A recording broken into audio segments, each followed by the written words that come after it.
Hello folks and welcome to the Friend or Foe Lounge. I am your friendly neighborhood Shackcaster Shire, and today we're going to be talking about the Luna League quarterfinals that are going to be coming up really soon. It's going to be really exciting. We've got some pretty interesting matchups. Team Asorth has actually made it to the quarterfinals. They were able to pull out a crazy win against Coinflip Gaming, which I think is just fantastic and awesome. Joining me on the lounge today is we've got Church of Alphonso's Coldblaster, BBZ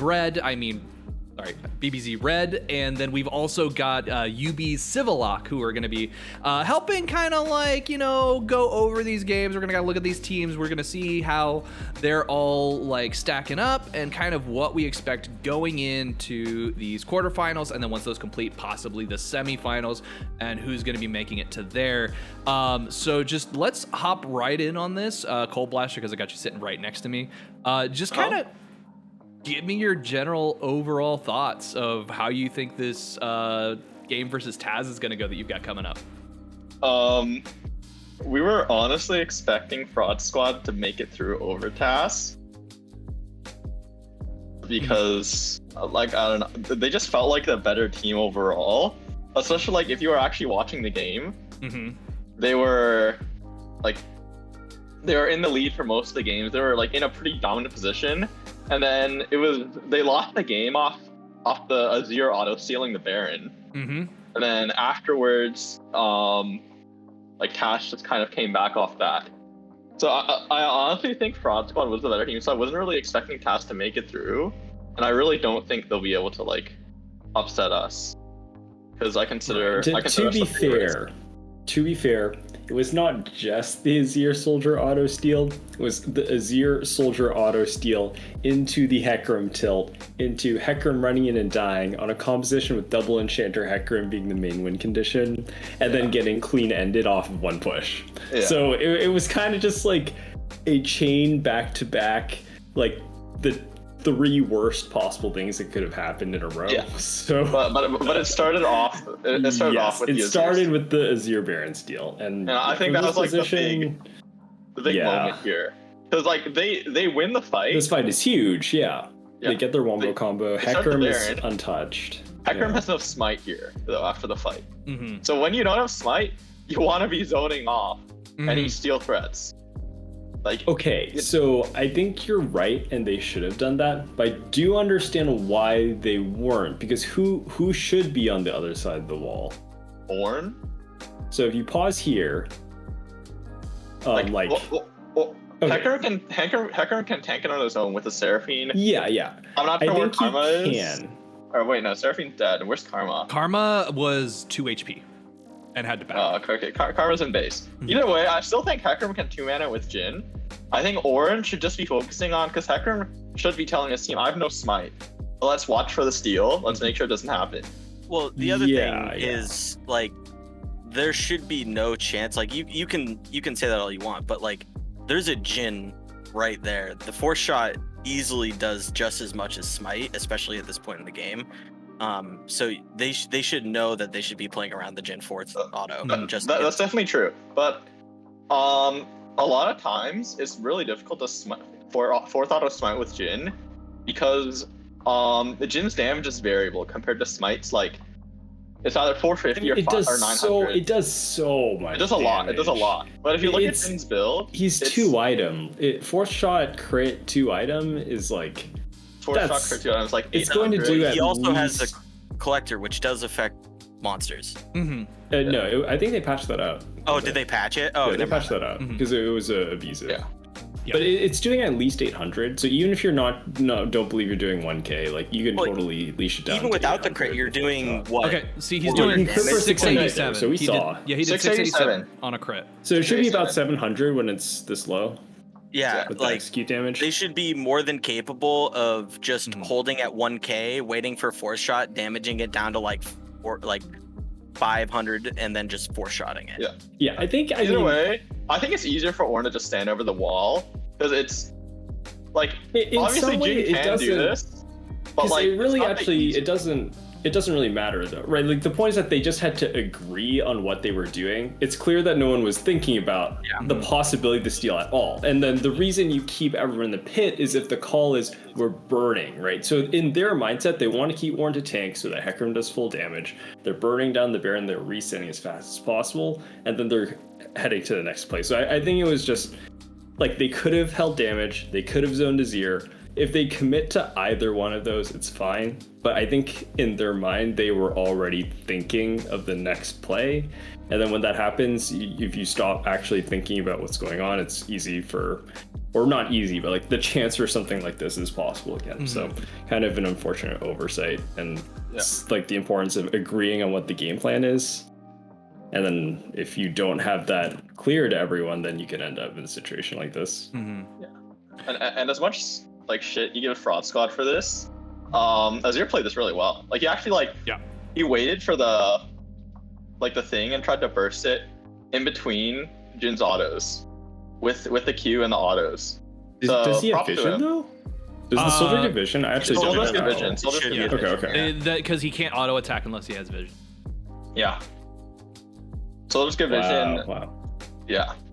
So like props to him on that, but that should not be possible. Yeah. Fraud Squad are actually like thinking about it because they know Azir is over the wall. Yeah, and it's the only way they lose. The only way they lose is to this. I mean, it's like I feel like the timing on the auto is like picture perfect, like because it's on the edge of Hisame's actual auto attack timer. And if you see here, Papa Bear does try to do the cheeky he tries to eat the wall, but it's just a little too thick for him to get over.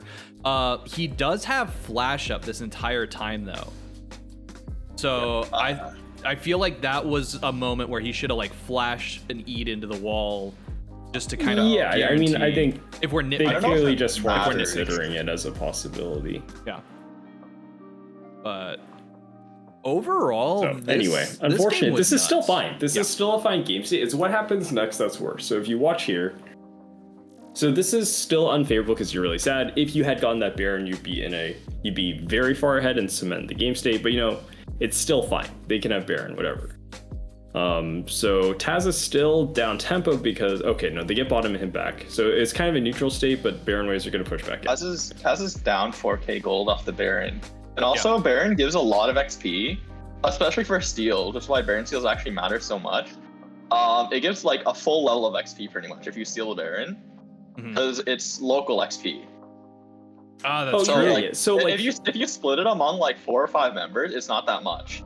But because Azir is the only like cast member, it's like quote unquote doing the Baron, right? He gets the entire level, and like the Azir.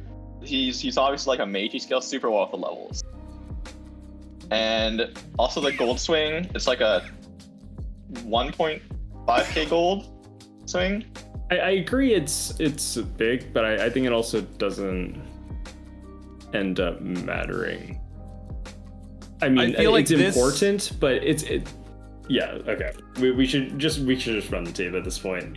Yeah. But it's specifically the Hecarim death, I think, that really ends the game.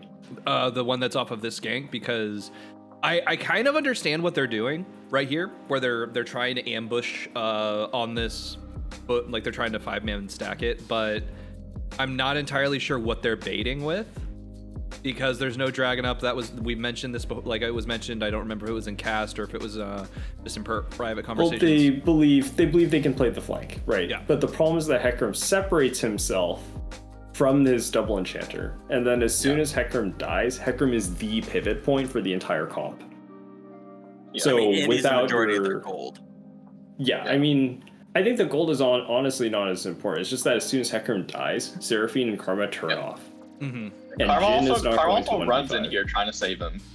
Yeah, right. Karma runs through the Azir. I mean, Karma has all of her health. Because if Hecarim dies, it's over, right? Yeah. If he dies for free, there's no they just end on mid. I mean, so I still think correct to commit with him. If Hecarim doesn't, even if Hecarim dies on his own, I still think they can hold with Seraphine. No way. I don't believe it. I'm pretty sure against Azir? The Baron Azir? Azir's really not that good at CJ. The problem is that you live, but you get at least double inhibbed, and I think it's just a losing line. I'd rather just try to play this fight than play the world where you're just double inhibbed. Mm-hmm. Yeah, I think that Seraphine has really poor Baron clearing, like when you're trying to clear waves that have Baron on them.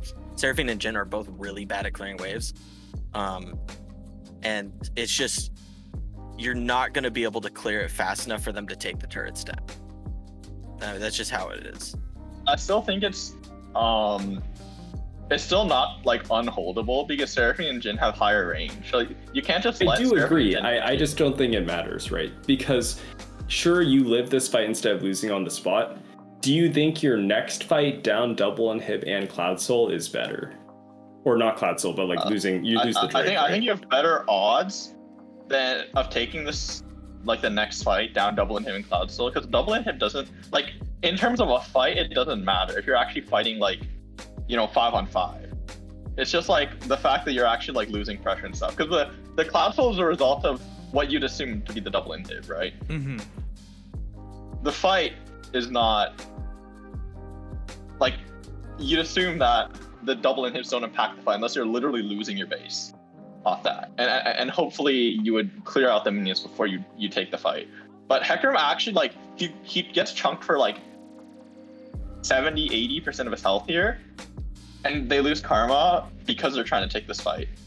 Mm-hmm. Ornn's also not in position, so they opt into the 4v5, which turns into a 1v3 because Hecarim isolates himself, right? So he receives the first shield, but Hecarim cannot actually commit ultimate here because Ornn is just channeling TP. They must have Ornn ultimate in order to play this fight, right? Because if Ornn's already here, right, this fight's totally different. Because like Ram comes through and hits like 3 carries. Hecarim can layer the CC with the fear off of ultimate, and then Ornn is going to be able to accelerate in with Karma Mantra Shield, right? So like I think it's just a coordination thing. Because I understand the play they're going for, and the play they're going for is logical for their team composition. But it's just like, because it's not everyone's on the same page. Right. Jhin is at a really awkward position. It's just hard. It's not really a playable fight. During the cast, the thing that I noticed most about this was I felt they waited too long to go for the engage. Like, I thought right about here was where they should have been diving in. Like, admittedly, yeah, Ornn's in the side lane right now, but if he were to channel TP at this point, right on here, by the time... He can, right? Yeah, exactly. It's like as soon as he does that, it like starts the TP, you've got, as long as you've already started moving in there, you've got the Seraphine speed boost or the Karma speed boost, so you're all about to engage on there, you should be able to separate them. It was one of those things where I just, as soon as I saw them walk past the middle of the lane and then they still went for the flank, I was like, oh no, this is over. Yeah. But still, either way, I think that this was a great showing from Taz because, like you said, like we expected, Fraud Squad was the odds-on favorite for this, and I feel that it's really awesome that Team Asorth was able to just kind of hold it down and basically prove us wrong in that sense. So it warms my heart to still be a Team Asorth fan. I'm like, yes, thank you. We didn't. I'm actually really excited to see Taz in playoffs. They didn't get to make it last time, if I remember correctly. They were 7th seed. Correct. Yeah, I think they were just behind, unfortunately. And so, they were in the finals for the, I think it was a Gold Under League at the time in season 2. So it's really cool to see them be able to be in playoffs again. Yes, it is, especially against the caliber of teams that we have going up. So that, again, I kind of want to swing it back to Coldblaster. What are you guys like expecting out of this team? Like, what kind of prep are you doing to kind of prepare to go up against Team Asorth? Like, is there go ahead. So we were kind of looking at this game, and especially like at our last game against Taz, because we have our prep ideas from their last Taz game, which we obviously won that one. And then also, I think the interesting thing about this playoffs is also like right around the Worlds time, so you get to see what's like supposed to be quote unquote strong, right? Right. Because all the best teams are playing, you get to see what they think is the best, and there's been some interesting picks this year. Like, Yumi's a pretty big one. It's a pretty. It just doesn't go away. It's always there. I mean, I'd be pretty surprised if teams actually pull out a Mumu in the support role. I think it's still usable, but it's a far cry from what it was in the regular season and in what it is in Worlds now. And even now, it has a pretty poor record in Worlds. It has a really bad win rate. Yeah. What is it? What did they do to it again? I forget. It was key mana cost. Bandage toss they doubled the mana cost for rank 1, and it's just a flat 70, which I believe was its rank 5 mana cost prior to the nerf. It went from 30 to 50 to 70 flat. Yeah. And they also decreased the rank 5 damage by like 20 or so. Yeah, I think. I mean, that's a pretty significant nerf. I could still see teams picking it if they have a specific use for it in mind, but in terms of it being a priority first pick on blue side, I think it's going to drop. I think that's maybe the wrong mindset to approach it. I think that a Mumu support is quite a bit worse, but there's a lot of value to picking a Mumu if it is a legitimate flex pick between your support and your jungler. And if that is the case, then a Mumu priority will remain maybe a little bit lower, but about the same. Because like a Mumu ult is just still a really good spell. Sure, your lane all in is worse, but like if you're committing to a Mumu, you are playing for mid to late game team fighting, because like that's what a Mumu ult is for. He was busted when you could get that and also destroy your lane opponent at level 1. So like now he is more clearly identified as like a later game scaling champion.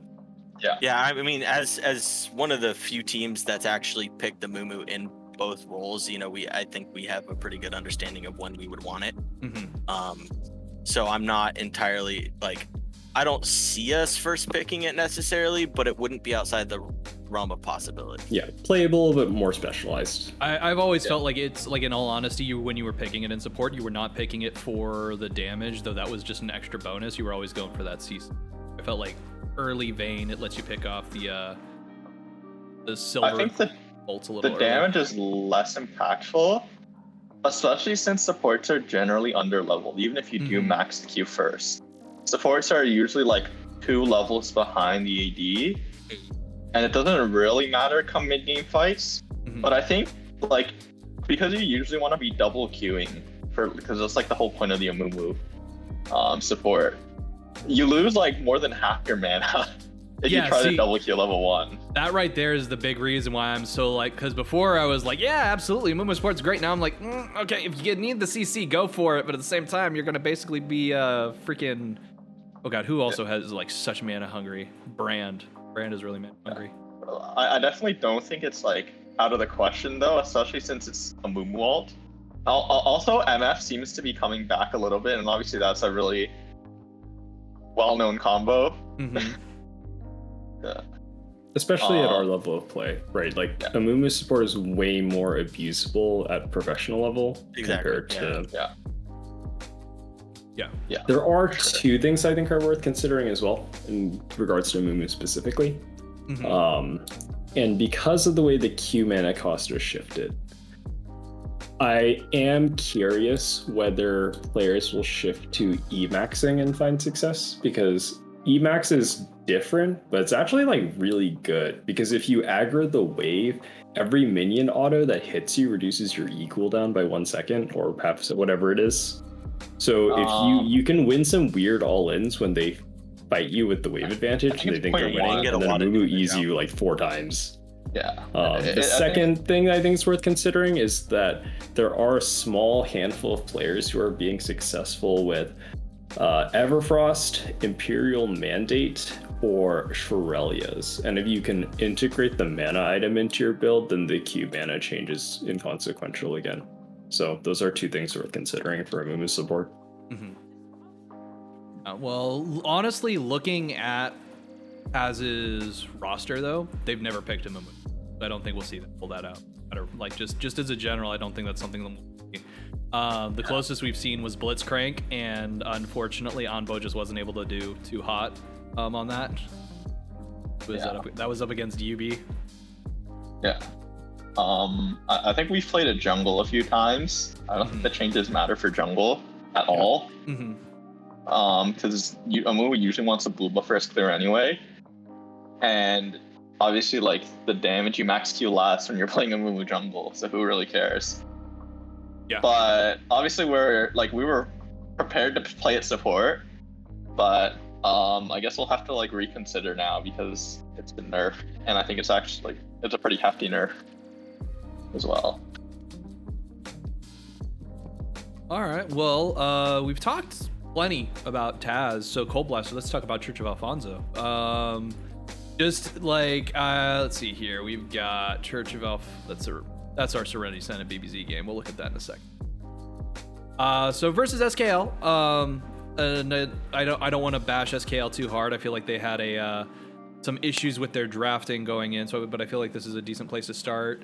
How are y'all feeling, like comp wise and roster wise going into these quarterfinals? I think we've finally at least somewhat settled on a roster that we want to use going into playoffs.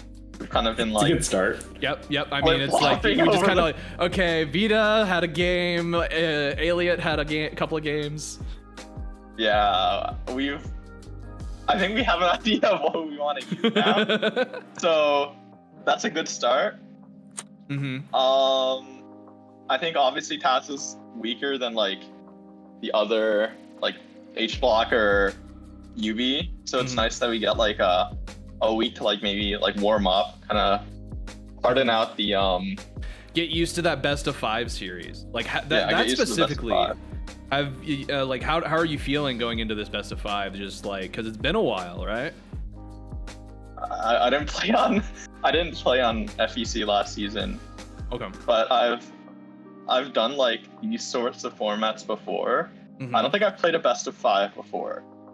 I think usually when I play it's best of 3.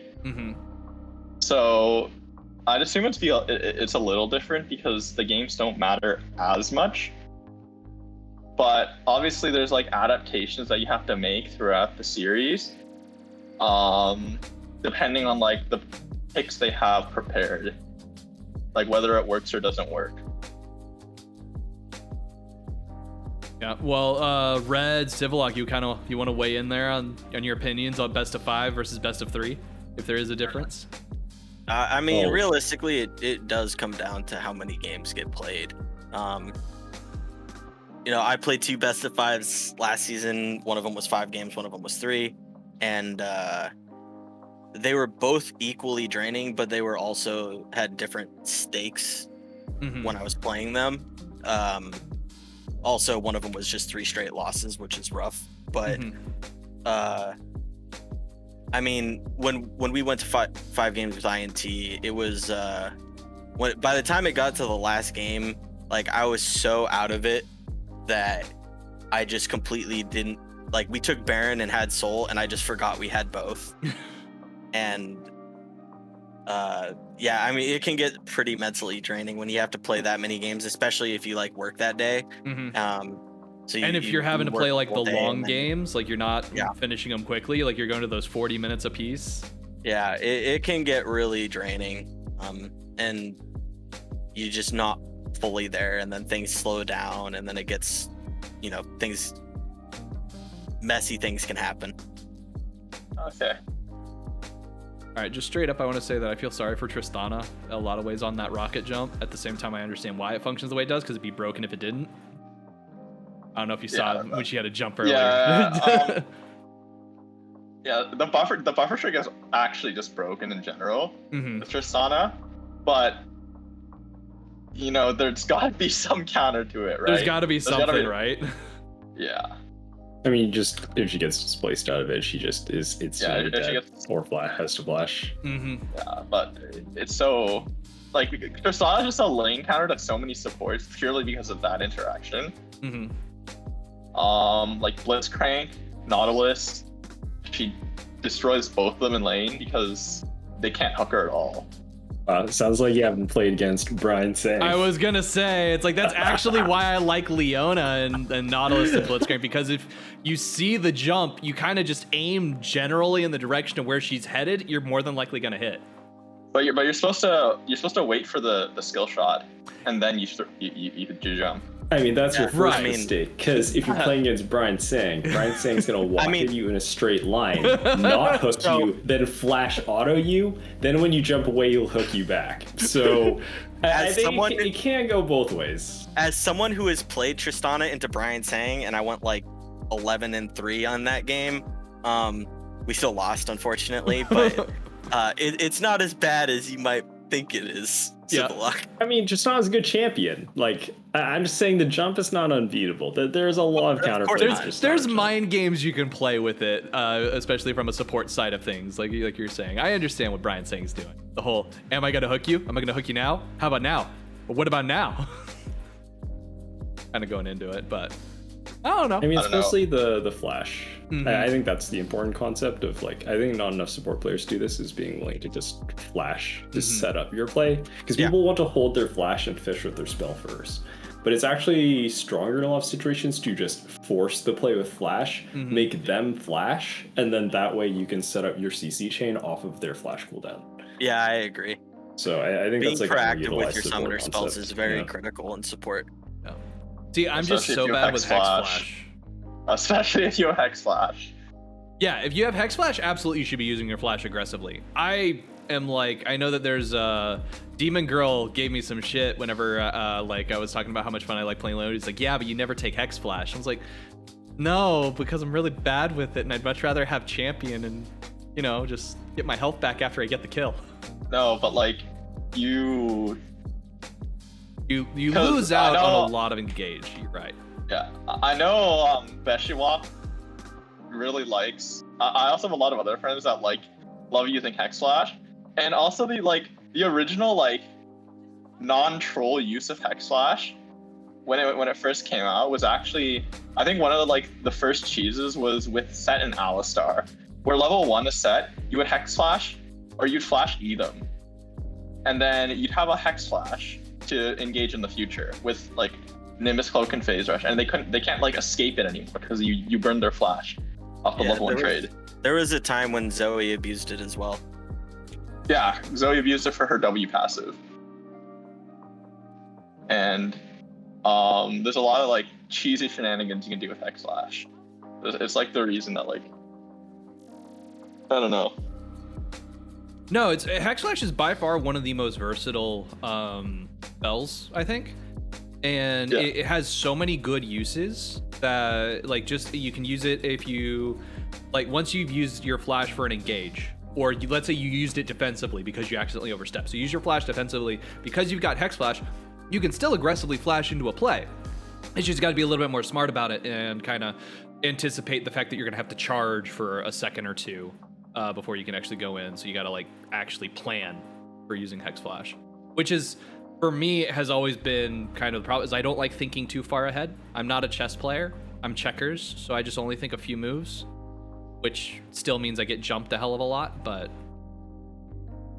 Yeah. I would compare Hexflash a lot to Spellbook, in the sense that there are some runes where you can just look it up on the internet and it's like, oh yeah, Electrocute is higher win rate than Airy on this champion, and then you click it. Or it's like, Biscuits are 55% on this champion. We take Biscuits in this household, and you take it. But like, if you take Hexflash or you take Spellbook, you had to have like a very good and specific reason to do it, and you actually have to be practiced using that rune because it's a rune that changes the way you play. Like, I don't make any decisions in League of Legends based on whether or not I had free boot.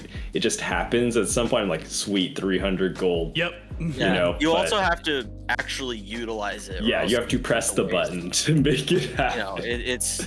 I think a lot of inspiration runes actually have that quality, but it's just we don't like pay attention to it as much. I think one of the inspiration tree in preseason, so. Which I'm excited to see what they do with it, because I've always felt like inspiration was the most interesting. Like, in all honesty, like I loved the fortune where you go into Klepto. Klepto is always really cool. Omni Stone I thought was a lot of fun, which I guess is what they changed Spellbook into. They changed it into Omni Stone. Klepto Trinity TF. That was the shit. Dude, all that free gold just for your auto attacks. I remember seeing Ezreal's with Klepto all the freaking time. BP, Yeah. Remember 6 DMATs? Yeah. Everyone took DMAT because otherwise, if you didn't, they were going to DMAT 6 of your cannon minions and then roam bottom 6 times, and then your team would complain. Yep. So everyone had to take DMAT. It was just mandatory. Great. Mm-hmm. Supports were taking it. That was the funniest part. Alistar would just DMAT the cannon minion, then run mid. It was the funniest thing ever. Well, I still like taking it every once in a while. Supports still do that. Is there any particular reason you're torturing me by making me watch this game? Yes, there are reasons. Just because I wanted to torture you a little bit. But no, like last question, Coldblaster, before we move on to the last thing. Of the 2 teams that you'll have to go up against if you manage to beat Taz, HBK and YUBI, which one would you rather go up against?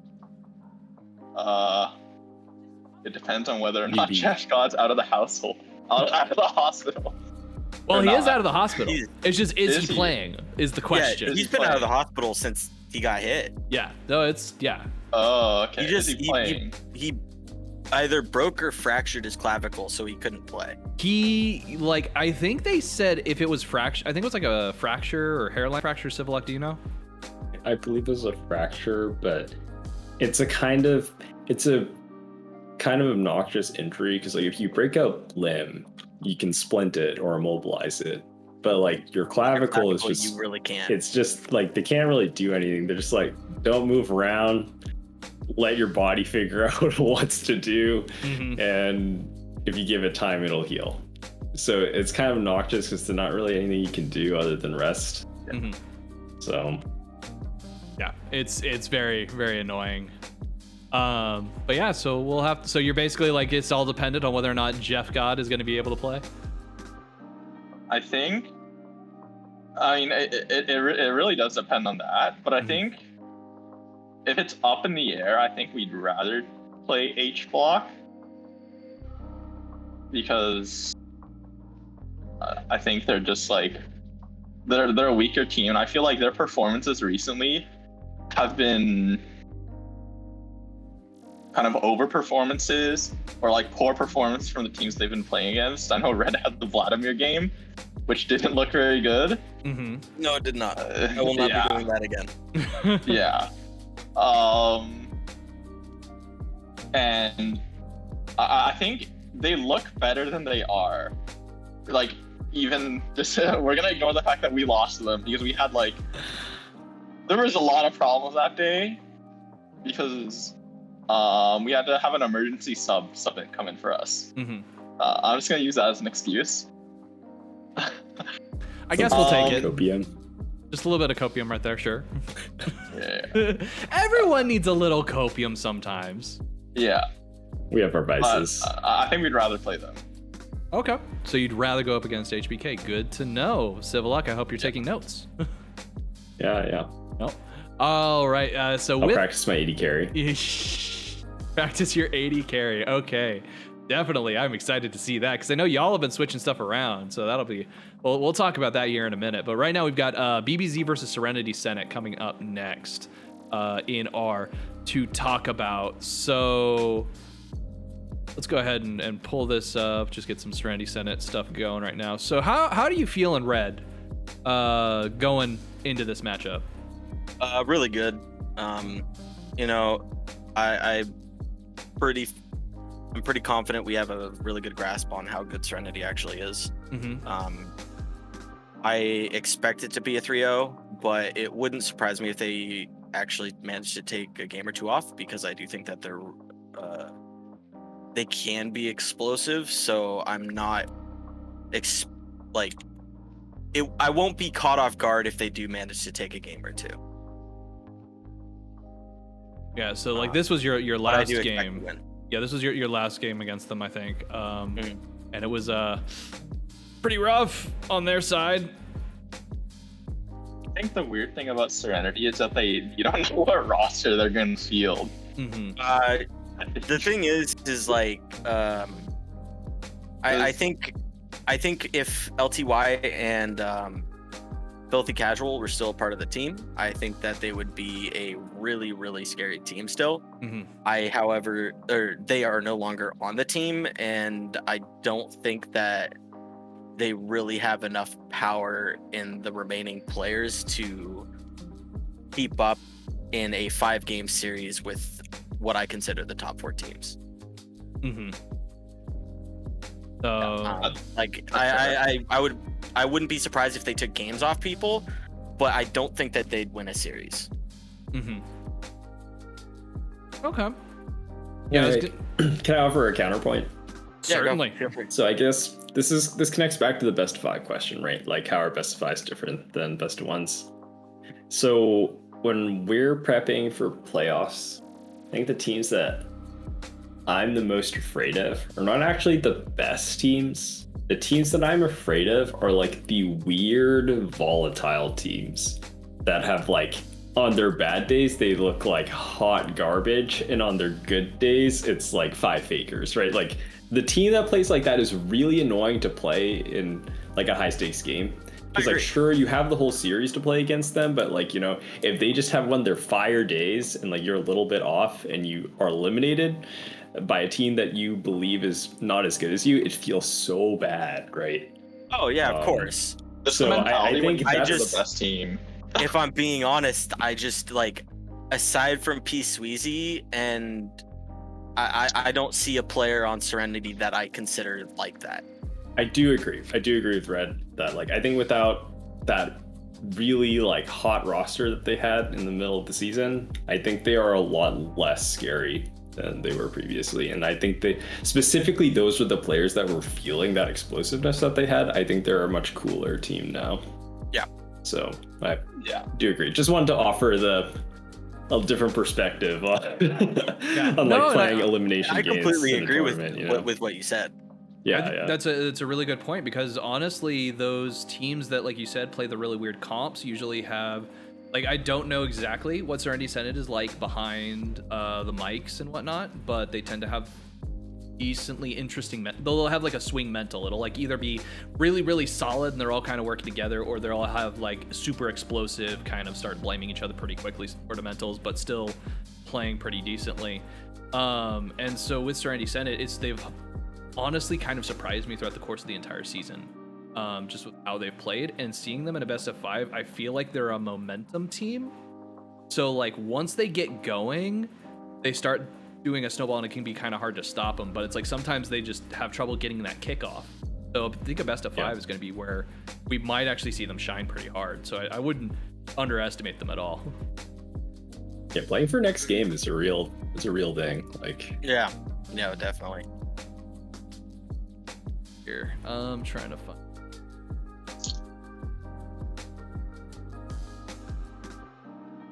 Yeah, Coldblaster, what's your take on Serenity?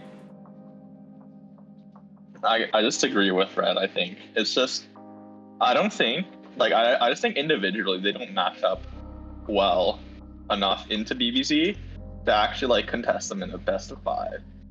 Because I think in a best of 5, upsets are less likely to happen, because obviously Serenity had the one upset against YUBI that like we all remember. Yeah. Kind of removed their perfect score. Yep. I think that's a lot less likely in best of 5s. And I actually disagree with Sivolock in the fact that I think a volatile team is worse in best of 5s because of the fact that you have more games to play. Unless you're like, I guess from his perspective is because like YUBI is considered the best team, so they're going to be better than like, if you're consistently like 10% worse than them, it feels harder or easier to play against than someone who's like, you know, maybe 40% of the time they're better than them, but 60% of the time they're worse, or something like that. Yeah. It's like expected value versus volatility. And yeah. But I still think they don't. I think BBZ is favored. Yeah, Okay. I do agree. I wouldn't agree completely. call it a 3-0. I'd say a 3-1's more likely. Oh, I wouldn't be surprised if they managed to take a game or two off of us. Yeah, you did mention I said that. Like I do expect it to be a 3-0. I think we're playing extremely well right now. We had some spicy stuff coming. Okay. Yeah, I'm kind of like, I remember how Joshi was when I asked like what's kind of your favorite comps or whatever that you want to run. It was like, I'm not giving any secret strats away. I'm like, okay, fine. No need to do that. So I'm not going to ask y'all to tell me what your secret strats are. Although I know YUBI likes to give away theirs. You like to let people know what you're doing. We're going to play Yumi every game. Every game? It's super OP. Okay. It really is. So I guess it's a pick as or ban. As soon as we get our captain to prove it, we're just B1 Yumi every so game. you're still trying to prove it to the captain that it's OP. Yeah, captain doesn't believe us. We're like, come on, look. Even professional players think Yumi's. He keeps printing out these spreadsheets with like a little lytics stand. He's like, Yumi bad, and I don't know, the number keeps going up. So Yumi's still you gotta bad. Go Ludens. You gotta go Ludens on him too. Right? It's just the numbers don't lie. Okay, well, I'm just excited to hear Red say that they're going to be pulling out something crazy because I like crazy picks, and I feel like we don't have enough of them. I feel that the way the meta has shifted now, though, because it's Worlds, they'll always break the meta. They always do something crazy that kind of screws with it, and so I'm not going to say it's like insane, like off the wall picks like the Aurelian Soul we pick. Dude, I need more of my Space Dragon. I understand that Riot needs to make him better, but at the same time, you know, if they it's more like things that normally I don't think you would see picked out of us. Okay, that's exciting too. Seeing people playing off roll is always good. I can promise the same. Yeah. I mean, best of fives is the time to bust it out, right? Dude, like it if really you have is. some spicy tech, you have some pocket pick. If you throw someone off in game one and they're forced to ban something that they didn't prep for, like the rest of the series, that's huge. Yeah. Or you know, like your back is against the wall, you're down 0-2. It clearly what was happening before wasn't working, so it was just like, you know, let's bust something out, like see if we can throw them off. So like I think best of series is when you really like push teams against the wall and like force them to say like, all right, here's what we got. And I think that's what makes it really exciting, like more so than the individual games. It's like, I mean, I think the most your adaptability. I think the most exciting example of that's I can remember was when MF support got pulled out in the SKT Rock series. Yeah. Like that was kind of one of those, wait, MF support's a thing? What? And then I think that's the all-time example. Yeah. Of the best of 5 adaptation thing. Because they took the matchup in game 3 again, they lost again, and then they just had to ban it for the rest of the series. So, you know, that actually kind of makes me want to ask this question then. How much experimentation are y'all doing in your scrims and your normal games, like in the sense of trying to find something that's just off kilter? Because I know everyone goes, oh, you can just go watch Korean players because they're the ones who like can define the meta, or you can go watch Worlds and that's going to be what defines the meta. Do you ever try something that has not been done in Worlds or Korea? Like I know I have mentioned this on a number of occasions and people call me a broken record. I've said Renekton Sejuani in the bot lane, and I think under certain circumstances it can work, especially if you're into like a set or something like that. Not after the Renekton changes. The champion's kind of dog right now. The champion doesn't even... He's a little weak now, but I mean like back when he was a little bit stronger. Like, because you had the Sejuani proccing the passive fairly quickly, just on one Renekton dive. Because you get that. I understand the idea behind it. I'm not feeling it. You're not feeling it? I feel like right now it's not very good, which it makes me sad because I remember. I don't think either of the champions are very good. It's kind of weird, right? Honestly, like let's talk a little bit about these Sejuani picks real quickly. Way too many Sejuani picks in this league. And too many picks into a Sejuani comp that makes no sense. I've said it before and I'll say it again. I don't think Sejuani's good. I don't think she was good last season. I don't think she's ever good. I think there are times where she is good. But the thing is like a lot of the times where she's getting picked, they're picking it into like J4, or they're leaving Trundle open as a counter pick, and it's just backfiring more than it's actually helping. Yeah. Or they're not picking melee champs. That too. Yeah. Yeah. Which, like, an example of that Zach is when you could play Zach, you know. Yeah, exactly. Like, so for another me, example, like you look at Team Liquid, they did a team comp versus Cloud9 in playoffs, and then they did it again in Worlds. That was 2 really days ago. bad. That was so bad. I like the idea behind the composition. I don't think it's really good enough to pull out against like Worlds caliber teams. I think with the way the champions are right now. I think it was fine if they banned Trundle. Yeah. I think because they literally R3'd Sejuani. They have 2 bans to ban Trundle. I think they actually do ban a jungler even. And then like Trundle's like the most classic pick. Like that's the quintessential counter matchup to Sejuani, right? Right. Yeah. So like obviously like, and Trundle's also like better than Sejuani right now, I would say. I would agree. Yeah. Absolutely. So, I think- wholeheartedly. Like just from a base perspective. Yeah. So if you're I think taking Yeah, go ahead. you could go okay. If you're taking that matchup, I can see why you wouldn't be wary of the Trundle pick if it's not already banned. It's like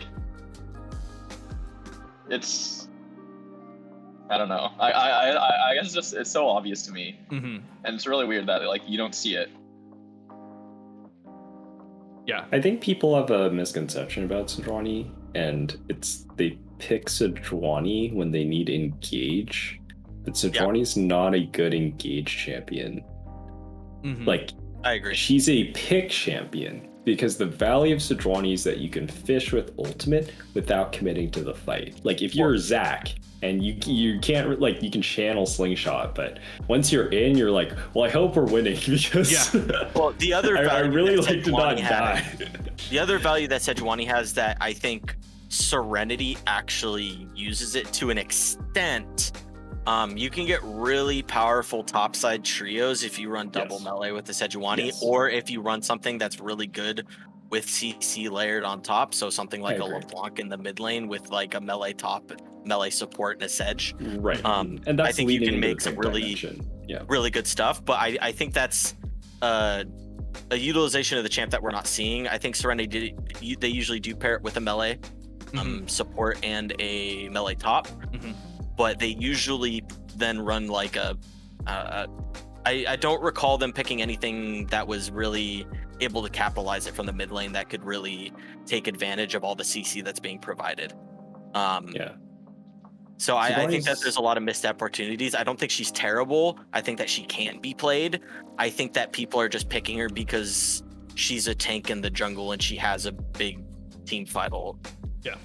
It's not even a big team fight ult anymore. I think it's like she's like the stereotypical coordinated play champion. Because like she's a tank, she can gank. Well, I think she actually covers up some weaknesses of coordinated play because it's not, you don't need to worry about layering CC as much because you can CC as a melee champion. You can like CC auto, and then the stun goes off, and you don't need to worry about the layering of the CC. So she actually is a really easy way to kind of not have to worry about it. All right, I'm done with Sejuani. Let's stop talking absolutely, we can stop talking about Sejuani. Let's get back to my original question, which was my original question was: have you guys been experimenting with any strange team comps on your own? You don't have to give any specifics because I understand not wanting to give away strategies. I get it. I have some really fun comps that I've been wanting to play with, but it was hard to convince my team to play them. Mainly because they always tell me they never want to play champions. When they tell me they will play anything. So, you know, I think I've finally gotten some fun comps that we can run, that we can enjoy the game, you know, play, have fun with, not only, you know, playing to win, but also just have fun with the champions and compositions that we want to play. So I'm actually really looking forward to playoffs this year. I think we typically play better in playoffs. Because everything's on the line at that point. Yeah. I think it's just more fun for us. That's honestly my feelings about regular split versus playoffs anyway. But what about you, Sivolock, Coldblaster? Which one of you wants to go next? I can Come go on, don't speak up. Anyway, okay, fine. I'll flip a coin. Okay, go ahead. Pike bid, super busted. I'm gonna be playing it every game as soon as I can get my team captain to add it to the spreadsheet. Pike mid? Yeah, Pike mid, it's busted. You shouldn't let it through bans. I'm telling you, any day, captain's gonna approve my Pike mid. It's gonna go on the spreadsheet. That means it is a legally pickable champion. You guys are gonna get destroyed by my Pike mid. It's super good. Okay. I think in a best of 5, I think I'll let it through and see how it actually does before I. Yeah, you should. You should let me prove it. Let him prove it. Let him get a free win. Smart play. All right. What about you, Coldblaster? I've been pushing for a coach to let me play Karthus spot, but he's been very opposed to drafting Karthus in any capacity because he doesn't think the champion's good. But like Karthus is good. He has a high win rate. Yeah, Karthus spot's insane. I used to play it when I was a bot lane player. It's so good. I think the problem with it is you smash them at 2. I think the problem with it is if it goes wrong, it's really hard to fix. I think that's my issue with it. I do think it is good, but I feel like once things start to go wrong, it kind of just keeps going until you get to like 4 items, and then it just doesn't matter. I am. Yeah. It's pretty true. And if you're going Dark Harvest, you just keep getting those stacks over and over and over and over. Hey man, There have been games where our coach Near has played Karthus and he's just flashed into everyone to die just to get the ult off on him. You know, he has the better Kog'Maw ult, so like that's the thing is like Kog'Maw has to chase you down. If you're anywhere near Karthus, he's gonna just destroy you. Yeah. All right, so that was kind of it there. Unless Red, you've got anything you wanted to say more about your team prepping for this Serenity Senate game, we can hop into the big question. Yeah, I mean, only thing I'll say is something that I don't think we covered for us that was covered for the previous team. In terms of like who I hope picks us. That's where we're going next. I hope Oh, it's where we're going next. Okay, I'll let you take it away. Yeah, I was gonna say it's like that's the big question: is who do you want to go up against? Yeah, I think it's probably no secret we want HBK. Yeah. You wanna face YUBI in the grand finals rather than? Yeah, I got some beef with YUBI. For last season, I got to make up for it. So I'd very much like to do that in the grand finals if possible. You know, if everything goes well, for what I hope to happen. You know, I'd very much like to meet YUBI again in the grand finals. So okay, hopefully that'll happen. Well, better see you there. Yeah, I was gonna say let's hopping over to Sivolock now. So you've had an opportunity to kind of like absorb these two guys and kind of see what they're saying about their opponents and all that. And is there any kind of hot take necessarily like you're kind of expecting out of these two game sets, and which one of them would you rather go up against first? Let's see, between BBZ and COF. Yeah, between BBZ and COF, which one of them? I mean, going back to my like original claim, I think BBZ is a much more stable team, and I think BBZ is actually slightly stronger than COF on the vast majority of days. I think COF is a little more volatile, and part of that's just because we've seen fewer COF games, you know. I'm excited the fact that they filled in all 5 chairs now. We 2-0'd BBZ in our head-to-head, by the way. They did. They have. Yeah, true. Those were definitely 2 good days. I will say you did, but to be fair, Orphic was high as fuck off painkillers in that second game. he had surgery like 3 days prior. So all I'm hearing is excuses. In the best mindset. Yeah, I will. But you know, like, you know, COF, if you guys wanna prove that you guys can beat us, meet us in the finals. Okay. Yeah. Oh yeah. It's like that's the only way we can play. Yeah. That's the only way. You know, I guess That's that is true. something that would be kind of interesting. Is but you both managed to beat COF and HBK somehow. Have you? Yeah, I mean, I will say, I do think HBK is a really good team, just side note, because they're not represented here out of the 4 teams that are going. Or, well, I guess there's 6, but out of the expected semi-finalists. Yeah, out of the top 4 favored. You know, HBK isn't represented here. I think they're a really good team. I'm definitely scared of them, but I'm not as scared of them as I am of YUBI. What do you think, Sivolock? So, that's just how it. What do you think of that statement? YUBI's pretty good. We're fun. We're cute. Yeah. We believe in socioeconomic redistribution. Asterisk. Individual player mileage may vary. But yeah, I mean, I think we're pretty nervous. You know, there's a lot of pressure coming in as the last season champion, you know, and want to make a good showing and do all our prep. In some ways it's hard because, like, you know, for us, you know, there isn't an obvious, like, that's a team to watch out for. We got to prep for that team. We're really kind of splitting our focus and really looking at all the possibilities, and that does take a lot of time to really, like, think about. And we are coming into it with the mindset of we have a lot of respect for all those teams. Like HBK, BBZ, COF are all looking pretty strong. So we're doing our homework. We're doing our prep. Might bring something spicy out mid-series if we need it. We'll try to save a couple secrets, but you know, you never know what tools we'll need. I will say, this is maybe not true for YUBI as a whole, but for me personally, I'm very excited to not have to lane against Lights and Camel Basil this time around. So I definitely still have nightmares of the qualifiers from last season when Camel Basil beat my ass 2 games in a row. And I, like, solo lost the game. It's pretty traumatizing, so looking forward to having a little less pressure on me. To be fair, that was like right when you switched to mid lane. Oh, so, yeah, like, yeah. It would have been even more traumatizing. Yeah, so, I'm just like, who the hell is this this guy? What just everyone's like? What? Like, yeah, it is. My team gave me the counter pick both games, and I just got owned by Silas. It was. I still wake up from cold sweat sometimes. Silas? So Camel Basil, if you're watching this one, like, you dealt a number onto my mental health. I'll send him your regards. Yeah, thank you, please do. As a member of the team formerly known as Falcon Esports. Yo, okay, so before we close it out then, I am aware that Sivolock, you have a Jeff fact.